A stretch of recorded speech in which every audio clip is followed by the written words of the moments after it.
La méthode proposée consiste en un paramétrage complet du logiciel afin de dessiner un projet exactement comme nous l'avons souhaité. Pour ce faire, nous allons devoir paramétrer les plans de référence du projet afin que les différentes couches de nos murs, que les pièces, que le second œuvre se posent à la bonne altitude lorsque nous le dessinerons en plan. Pour ce faire, vous avez à gauche de l'écran une palette qui s'appelle Plan de référence. Je clique sur cette palette afin d'observer les plans de référence que je vous ai montrés tout à l'heure depuis l'interface gestionnaire des calques. L'intérêt de cette palette est que les plans sont modifiables directement depuis l'interface graphique. Il est aussi possible de créer des plans de référence supplémentaires. Nous avons par exemple ici la possibilité de renommer l'ensemble des plans. Je peux cliquer droit sur l'un d'entre eux, activer le mode de modification, cliquer sur le nom d'un des plans en question et le renommer. Surface, dalle brute, RDC. Je vais ainsi renommer l'ensemble des plans de ma structure. Sous-face dalle brute R+1, surface dalle brute R+1, sous-face dalle brute R+2, surface dalle brute R+2. Le deuxième plan de référence de notre étage supérieur sera piloté par un plan de toiture que nous dessinerons ensemble à l'issue du projet. Ici, nous pouvons renommer le sous-sol sous-face dalle brute RDC, surface dalle brute, sous-sol. Le niveau supérieur de la fondation peut être calé au niveau de la sous-face dalle brute du sous-sol. Ces plans de référence, nous pouvons les modifier à partir de cette interface, mais nous pouvons aussi en rajouter, comme je le citais tout à l'heure. Il s'agit ici donc de cliquer droit sur le rez-de-chaussée et de coller un plan d'espacement. Nous pouvons le nommer sol fini rez-de-chaussée, qui s'espacera de 8 cm, associé au bord inférieur du rez-de-chaussée. J'appuie ici sur OK. Je clique droit sur l'étage supérieur, je colle un plan d'espacement que je nomme sol fini R+1. À l'étage 2, je colle un plan d'espacement que je nomme sol fini R+2. J'applique ici les modifications apportées. J'appuie sur échappe pour fermer l'interface. J'ai ici l'ensemble des plans de référence nécessaires pour dessiner mon projet. Nous allons donc pouvoir paramétrer notre mur en fonction de ces plans de référence. Je clique donc dans la boîte à outils Gros œuvres sur l'onglet Mur afin de pouvoir paramétrer ce mur en cliquant sur la boîte de paramètres. Vous avez la possibilité ici de paramétrer le nombre de couches du mur. En l'occurrence, ce qui nous intéressera sera de dessiner un mur avec 3 couches, une de BA13, une d'isolation et une de maçonnerie. Je rentre donc le nombre 3 ici afin d'obtenir un mur 3 couches. L'ensemble de ces couches apparaissent dans des tableurs accessibles en cliquant sur les différents onglets. L'intérêt de ces tableurs est de pouvoir être vus tous en même temps. Il est intéressant donc de pouvoir tous les afficher en cliquant ici sur Total. Voilà l'ensemble des paramètres qui vont pouvoir être réglés pour que notre mur apparaisse aussi bien en 2D qu'en 3D et que l'ensemble des données qui en seront extraites, aussi bien en coupe, qu'en rapport, qu'en élévation et qu'en plan, soient satisfaisantes. Nous allons donc commencer par paramétrer les épaisseurs de ces couches. La première couche de notre mur, la plus extérieure du projet, sera donc la maçonnerie. 20 cm d'épaisseur pour la maçonnerie. Nous allons ensuite paramétrer la couche d'isolant. Nous allons lui paramétrer une épaisseur de 16 cm. Nous allons cliquer ensuite sur l'épaisseur suivante qui sera le BA13 que nous allons dans le projet symboliser avec une épaisseur de 2 cm. Les hauteurs de ces couches sont paramétrables elles aussi. Vous avez dans cette interface la possibilité d'afficher le mur en vue de dessus ou en vue de côté. Je conseille cette vue de côté car elle nous permet d'observer l'altitude des couches et de savoir à quelle hauteur elles s'arrêtent. Nous allons donc paramétrer notre couche de blocs creux. Il s'agit donc de cliquer sur la double flèche correspondante à la couche. Vous voyez ici qu'il est possible de paramétrer ces blocs creux en cliquant sur les plans de référence qui vont les piloter. Nous souhaitons que la couche de maçonnerie s'arrête sous la sous-face dalle brute du R+1 lorsque nous sommes au rez-de-chaussée. Nous allons donc cliquer sur cet onglet de manière à afficher les plans de référence. Nous allons choisir que ce mur va se fixer sous la sous-face dalle brute du R+1. Ici, nous avons la possibilité de paramétrer un delta par rapport à le plan de référence. Nous allons donc ici en mettre aucun. Le bord inférieur, quant à lui, sera piloté par la surface dalle brute du rez-de-chaussée. L'espacement par rapport à ce plan de référence est de 0. J'appuie donc sur OK. La hauteur est récapitulée. Nous voyons bien que notre bloc creux ira de la surface dalle brute à la sous-face dalle brute et fera une hauteur de 2,68 m. Nous allons faire de même pour le parement brique. Nous allons faire de même pour l'isolation périphérique. Sa hauteur sera égale à celle de notre bloc creux. Elle part bien de 0 sur la surface dalle brute du rez-de-chaussée et va jusqu'à la sous-face dalle brute du R+1 en ne présentant aucune différence de niveau avec celle-ci. J'appuie donc sur OK. De la même manière, la troisième couche ira de la surface dalle brute à la sous-face dalle brute. Nous pouvons ici paramétrer les matériaux de chacune de ces couches. Ces matériaux nous permettront d'obtenir des métrés correspondant.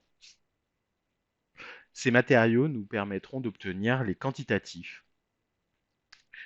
Ces matériaux seront renseignés dans le tableur final, nous permettant d'obtenir leur quantité. Ici, je clique sur bloc creux et vais valider ici. Ici, je clique sur bloc. Et j'ai la possibilité à cet endroit, de renommer en cliquant sur les 3 petits points, de manière à ce que les nouveaux matériaux renseignés soient enregistrés dans la machine. Ici, bloc creux, 20 cm. J'appuie sur OK. Je valide. De la même manière, je vais ici renommer l'isolation périphérique en rentrant dans les 3 petits points et en rentrant ici, isolation 16 cm. J'appuie sur OK. Et enfin, le BA13. Dans ma machine, le BA13 existe déjà. Je n'ai qu'à le sélectionner et à appuyer sur OK. Les métiers ne nous intéresseront pas spécialement pour cette formation. Ils permettraient, si nous les renseignions, ici, d'avoir la possibilité de consulter les quantitatifs des matériaux en les rassemblant par lot. Par exemple, la peinture, le BA13 et l'isolation périphérique pourraient faire partie du lot enduit et plâtrage. Les priorités nous permettent ici d'avoir une interaction différente d'une couche à l'autre avec les autres murs qu'ils croisent. Nous verrons comment gérer ces priorités en cours de projet. Les grandeurs nous permettent ici d'obtenir un métré correspondant, nous permettent d'obtenir une unité satisfaisante pour la quantité de chacun des matériaux. Ici, nous avons la possibilité de calibrer les plumes, les types de traits et les couleurs de lignes de chacun des objets. Le premier, nous allons paramétrer la plume du bloc creux à 0,50 et les plumes des isolants et BA13 à 0,13. Le type de trait est un trait continu. Les couleurs nous permettent à la fin du projet de texturer l'ensemble du projet. Les couleurs nous permettent à la fin du projet d'assigner une texture à chacun.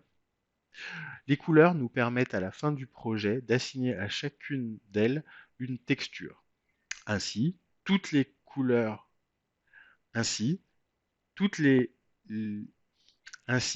tous les objets désignés dans une couleur de ligne particulière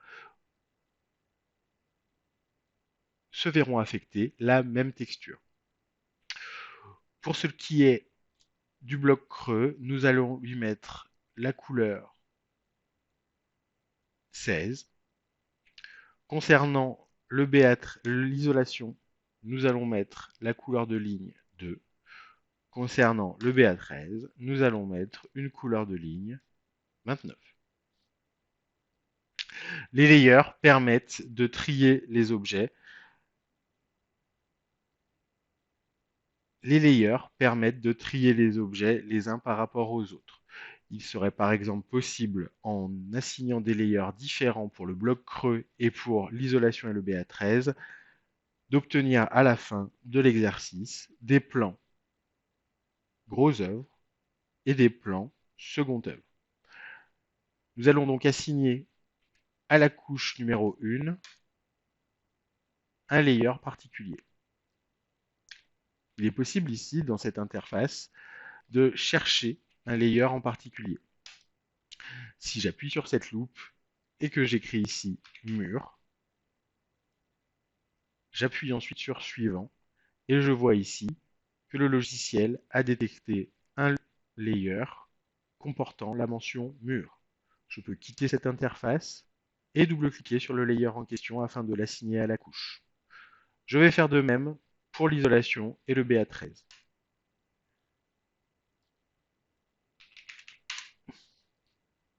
Ici, je rentre le mot-clé isolation, mur, isolation générale a été détectée.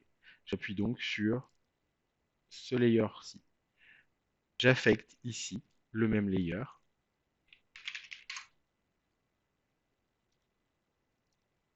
De manière à les ranger dans le même layer. Les aspects de surface permettent, de la même manière que les couleurs de ligne, d'obtenir une couleur particulière pour chacune des couches, une texture particulière pour chacune des couches.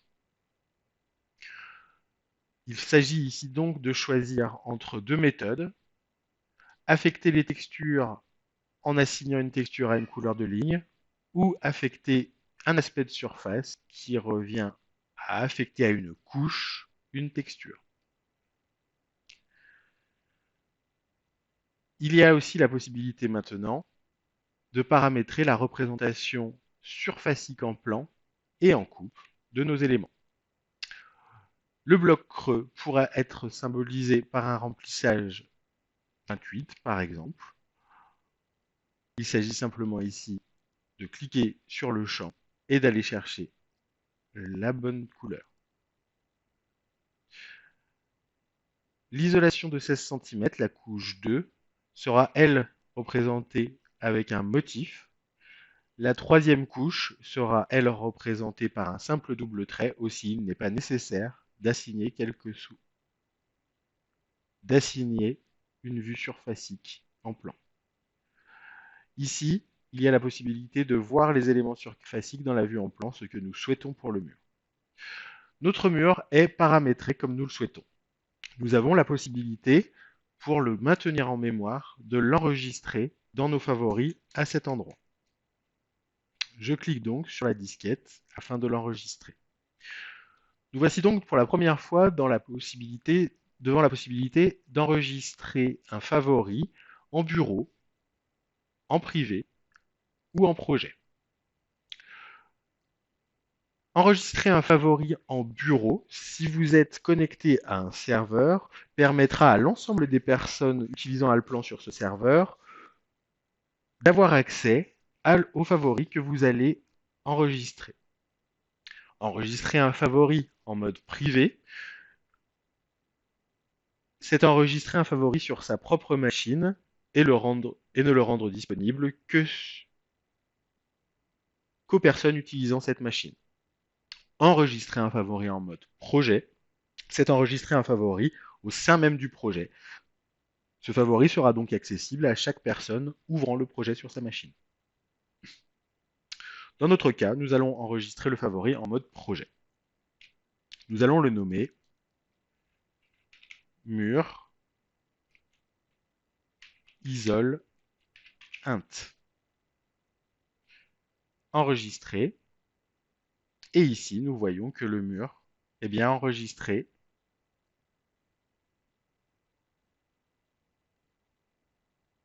et nommé. J'appuie sur OK. L'exercice suivant consistera donc à réaliser des murs sur notre plan. L'exercice suivant consistera maintenant à réaliser des murs sur notre plan. L'exercice suivant consiste maintenant à réaliser des murs sur notre plan de rez-de-chaussée.